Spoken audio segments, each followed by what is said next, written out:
Cake? No need for it. Go ahead and toss it out.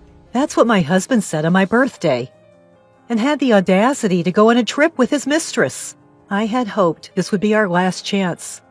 But it seems I was mistaken. I really don't think I can continue living with you anymore. Understood. In that case, I'll do as you said. Throw out the cake. And I'll throw out something else that's important to you as well. And then, prepare yourself. Because I'm going to throw out the thing that is most unnecessary to me. My name is Sarah. I'm a 28-year-old office worker. My husband Bob also works in an office, although it's a different company. We don't have any children. Bob and I met a year ago. It was at a party held by a senior colleague from work. I'm rather plain, a bit overweight, introverted, and gloomy. And my hobby is reading comic books. An indoor type of person. So I was invited to the party only to make up the numbers. Also, I knew this, so I didn't join the conversation much and was just drinking my beverage at the edge of the table. Still, out of all the participants there, Bob, who was the most handsome, outgoing, and good at conversing, for some reason, actively started talking to me. Bob enjoys traveling and collecting vintage vinyl records, and he told me stories about his travels and old music, which were really interesting. When it was time to go home, he asked for my contact details, and though I was surprised, we exchanged our contact information on Facebook, and the very next day, he messaged me, "I'd like to meet up. Just the two of us next time." I was so surprised that at first, I wondered if this was some kind of punishment game, or if he was going to try to sell me something. But I was happy, so I agreed, and we had a meal together on a later date. After that, he frequently asked me out, and after a few dates, he confessed his feelings for me. I had never had a boyfriend in my life before, so I was overjoyed at my first ever confession and accepted it. And then, about 3 months after we started dating, he proposed, and we got married. I thought it was like a dream that someone as ordinary and boring as me could marry such a wonderful person, and I believed that a happy life was about to start. But as soon as we got married, Bob's attitude completely changed. When we were dating, he was very kind. But once we got married, he started pushing all the household chores on me and would just laze around watching TV or listening to records in his room when he got back from work. I don't know if it's because the volume of the records is loud, but when I call out, "Dinner's ready," he doesn't seem to hear me and often doesn't come right away, which irritates me. On his days off, he leaves me alone and goes out to play, saying he has plans with friends or colleagues from work. When I say, "Please help me with the household chores a little," he replies, "I'm working, you know." When I tell him I'm working too, "I'd appreciate it if you could at least help with the household chores on your days off," he says, "I'm busy even on my days off because I have to hang out with my friends, unlike you, who don't have many friends because you're so gloomy." Ain't that last remark just awful? Sure, I'm not exactly Miss Social Butterfly due to my personality. I get it, but to say such things to my face? That's just plain rude, ain't it? That was what I thought, but I didn't want to start a fight, so I kept it to myself. Gradually, Bob started nitpicking about the way I cook and clean, and before long, he started hurling insults like, "You should be grateful that a great guy like me even bothered to marry a plain and overweight woman like you." I thought a real gentleman wouldn't say such things to his wife and would also help with housework. In fact, if he's got issues with the way I clean, I wish he'd at least clean his own room. The only thing he takes care of is his record collection. Also, I love reading comic books, and I've collected quite a few over the years. But one day, I found that all the comic books I had in my room had vanished. I asked Bob, suspecting the worst, and he said, "Oh, those?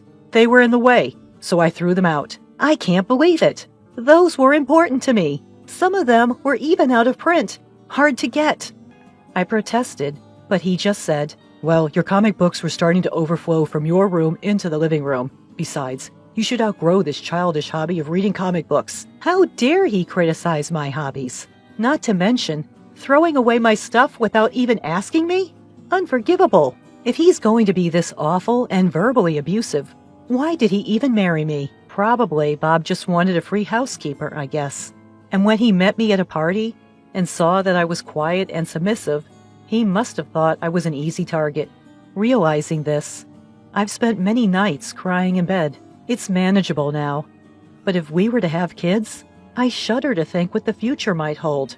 One day, a friend told me she saw Bob walking arm in arm with a woman who wasn't me in the hotel district.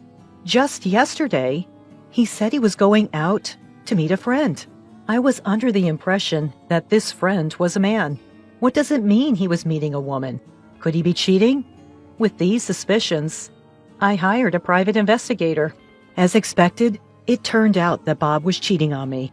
The other woman was a junior colleague from his office, a woman named Susan. He had been cheating on me since we got married. Whenever he said he was going out to meet friends or colleagues, it was mostly dates with Susan. How dare he dump all the housework on me and then play around? I'm going to divorce him, I thought, and even consulted a lawyer.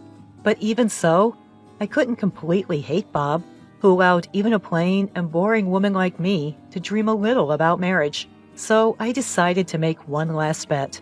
This coming Saturday is my birthday. If Bob would celebrate the day with me, I thought I would hold off on the divorce. At dinner, I said to Bob, "Bob, do you remember what's coming up this Saturday?" "Huh? Saturday? Is there something special going on?"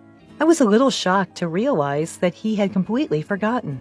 At this point, my hopes were dashed again, but I continued the conversation. "It's my birthday." "Oh, yeah, now that you mention it.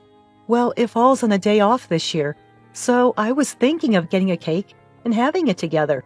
"Ah, you promise, right?" "Absolutely do not make any other plans, okay?"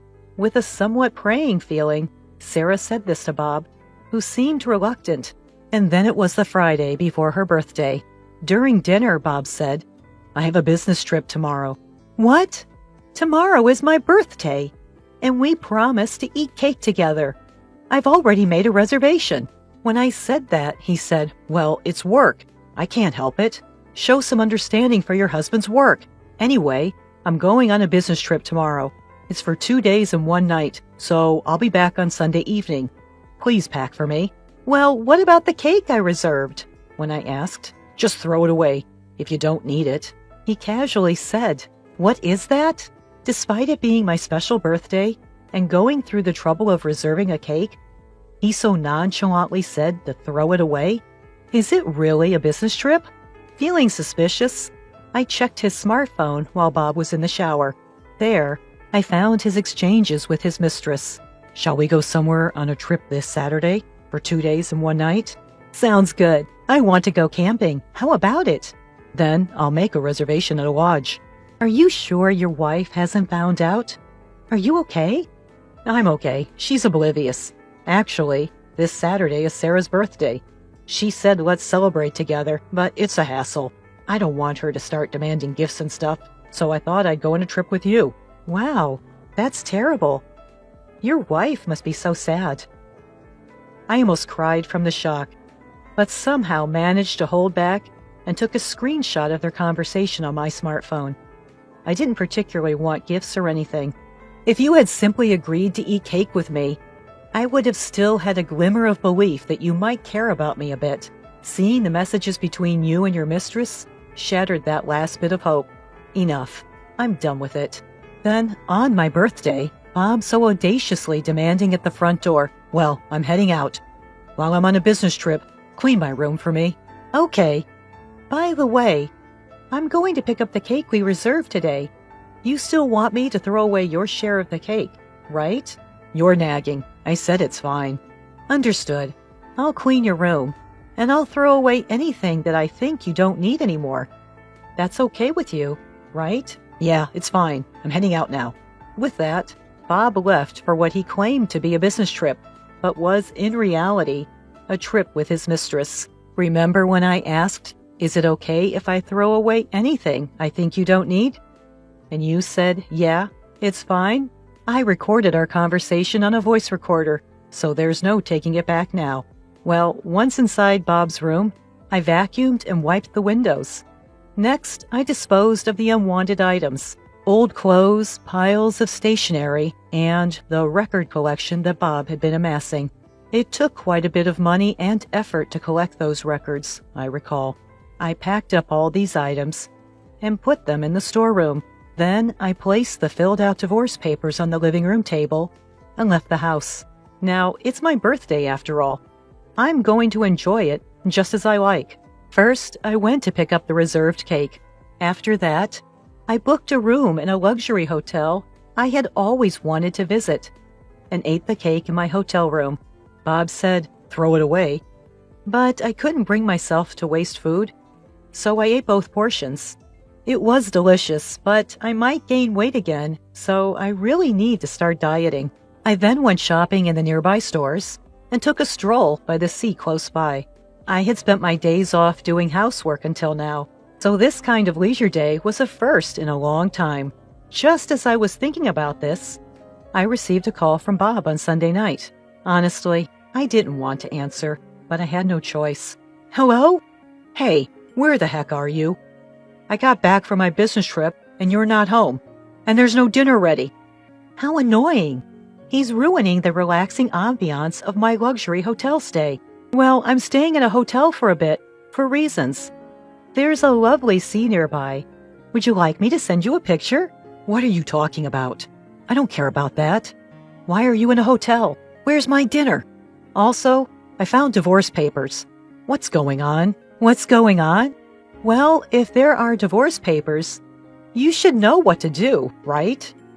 Are you planning to make a paper airplane with it? You can't be that stupid. Just sign your name on it and take it to the city hall. So you want a divorce? That's right. Honestly, I'm sick and tired of it. Bob just leaves me alone to play on his day off, and he never helps me with the household chores. From the very beginning, the first thing he does when he calls me is get mad because I haven't prepared dinner. I thought it was unbelievable. What's up with that? And when I looked in the room, my collection of records was gone. What happened? Oh, I threw away the records. As I say that, Bob's voice raises even higher. You threw them away? Are you kidding me? Why? You knew I cherished those. But Bob, you told me before your business trip that I could throw away anything I deemed unnecessary. You said it was okay, so I did. I even have our conversation recorded. Want to listen? And besides, you also threw away my beloved comics, didn't you? Anyway, don't just drop divorce papers on me and leave. I get it. Then let's meet and talk for once. And so a few days later, honestly, I didn't want to see Bob anymore. But I had no choice but to have a discussion at the lawyer's office. Bob, whom I hadn't seen in several days, was in shabby clothes and had unkempt hair. I was the one who used to iron his clothes. I think the conditioner was about to run out. Maybe that's why his hair was so messy. But he should be able to buy conditioner by himself, I think. Seeing Bob in such a sloppy state, I wonder why I ever liked such a person. I'm glad. I had worried about how I would feel if I no longer wanted to divorce after seeing Bob again. But it seems that was needless worry. And then the discussion began. I'll say this first. I haven't changed my mind about wanting to divorce. This is the amount I want as alimony. Seeing the amount I suggested, Bob screamed, $30 million? Sarah, that's way too much. Just because I didn't help with the housework? Just because he didn't help with the housework? What is this man talking about? That's not all. You've also constantly insulted me, calling me fat and plain. And worst of all, this. Saying that, I pulled out evidence of infidelity that I had researched at the detective agency. I also show him the screenshot of our smartphone conversation at that time. You've been cheating since we got married, even on my birthday, lying about a business trip to go on a vacation with your mistress? Considering all this, $30 million is still not enough. So, Sarah, did you know about the affair? Looking at the photos, Bob turns pale. Yes. Did you think I didn't notice because I'm dense? Don't make fun of me. And you threw away my beloved comics, remember? But that's because you threw away my records. Oh, the records? I lied about throwing them away. Surprised Bob, I explain. Actually, I thought about throwing them away, but I felt it would be too cruel, and I didn't want to be held responsible for throwing them away, so I didn't. The records are stored in the back of the storeroom. What? Seeing Bob's relieved face, I say, "Why are you looking so relieved?" "The fact that you threw away my comics hasn't changed, so you should compensate for that. And about the cake, you said throw it away?" But I couldn't disrespect food, so I ate both portions. "So you didn't throw away anything?" When Bob sought confirmation, I told him with a chuckle, "There's no need for that. I declared to you, I discard anything I don't need. And I've done just that. Well, actually, I'm about to do it." "Huh?" Bob seemed unable to comprehend. With a deeper smile, I told him, "You. Yes, you. You're the thing I need the least. I'm going to get rid of you completely. Once you understand that, please divorce. There's no way the alimony will be less than this amount. If you argue, it'll be higher." When I said this, Bob pleaded, "I'm sorry. I won't cheat anymore, and I'll help with the housework because you're here." "Because I'm here? What? So you can go on dates with your mistress without any worry, dumping the chores on me during your days off?" "No, that's not it. Bob babbled, "No matter what you say, I intend a divorce. I don't like holding on to trash because I'm a neat freak," I retorted. After I said that, Bob fell apart, stammering, "I'm trash?" His expression at that moment was priceless. Afterwards, we divorced. Since the divorce, all communication has been through our lawyer, so I haven't seen Bob since. However, according to stories my lawyer shared, Bob, having left all the housework to me, had no domestic skills. He briefly cohabited with Susan, but apparently she too couldn't do housework. Their place quickly became a mess. Their diet was all over the place. Because they were constantly eating out, Bob started gaining weight, and his once handsome face now looks quite regrettable. It seems Susan broke up with Bob and moved on to another job. Furthermore, it became gossip at work that Bob and Susan were having an affair, causing him discomfort. But he can't quit because the alimony I requested is substantial. I've switched jobs and moved, and now I'm enjoying living alone. I'm not run ragged by housework like before. No one gives me a hard time, and I'm happy. Plus, maybe because I'm not stressed anymore, my face is brighter, and I've been told I look a little thinner. If I continue to lose weight, even though I don't plan to see him again, I might make Bob regret even more.